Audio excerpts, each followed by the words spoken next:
Welcome to one of the first editions of Big Mouth Marketing on video. I'm Brian Wildermuth, your host, and Big Mouth Marketing is brought to you by our friends at Sharper Agent. I have the pleasure of sitting here today with Debbie Gallant from Prudential Verani. Welcome. Thank you. Thank you very much. Very excited to have you. We had a passionate discussion about marketing, and I wanted to ask you, your company, about 300 agents in New Hampshire, is that right? Yes. And you do some unique things. Tell me about the training that you provide your agents with respect to marketing. Okay. Well, one of the keys is that we usually say to agents that it's not location, location, location. It's really marketing, marketing, marketing. Right. And bottom line is it's about understanding who you are, because really you're selling three brands. You're selling the Prudential brand and what the Prudential has to offer. We're also selling the local brand, and I think that we do fairly well in terms of exposure in the marketplace. And really the real key is the agent. So we work with the agents in terms of defining what their fab is, their features, their advantages, and their benefits, and why the consumer is going to want to work with them. And I think that one of the challenges that agents have in this marketplace is they really don't know who they are anymore. And so as a result, they need to rediscover that. And once they figure out who they are, they're going to figure out what to sell, because bottom line is we're selling ourselves for the experience of real estate buying and selling. I love that piece. Let's not let that go by fast. FAB. So tell me what the FAB stands for again. Right.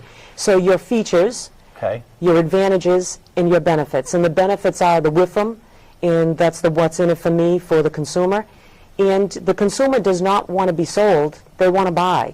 So as a result, once the agent determines what their value is and the value proposition is to the consumer, they can then figure out themselves in regards to how they're going to sell it and what the best medium is to maybe be able to do that. See, this is my passion. I love the focus on getting the agent to consider a couple things, okay? One is that in a sea of thousands of agents, if we ask them, what makes you stand out? How are you different? We get the same vanilla answers, right? Service. I'm good at service. I've got experience. What are some of the types of things that the agents are finding out when they build this FAB? What does it help them do? Well, I think that what it is that I think we're so accustomed to just saying that I have this, or I'm from here, or I've lived in the area for 30 years, I've been in the high-tech business, but they don't translate that or articulate that to the consumer in regards to why and what the benefit would be to the consumer.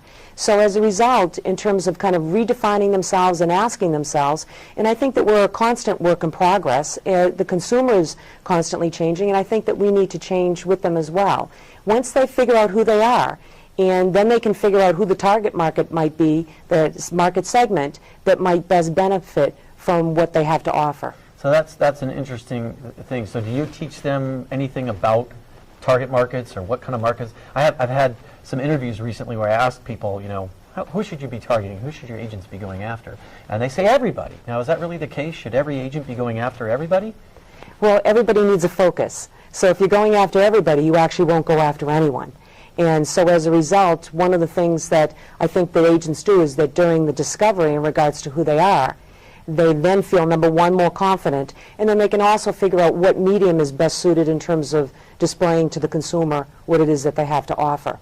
And I think that that is really the biggest challenge that agents have is who they are, and they've lost their way. So I think that through marketing they're able to discover that. One of the things that we do share with our agents is that there's a distinct difference between the sales and the marketing side. Someone can be the best salesperson in the world, but if they're not marketing and they're not extending out to the consumer and inviting them in, they'll never get the opportunity to use their sales skills.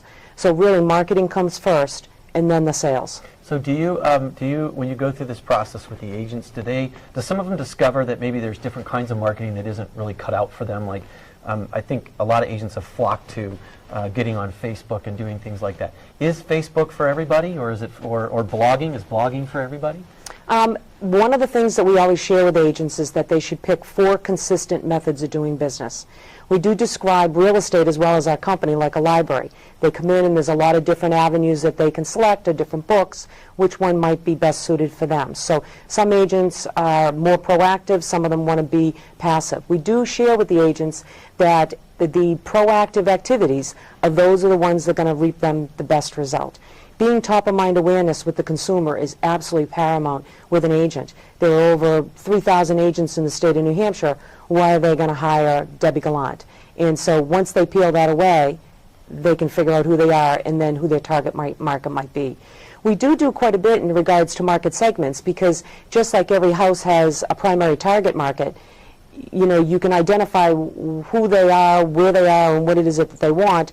And I think that once the agents get the marketing piece, they also can get how they're going to market and present the home to the target market as well.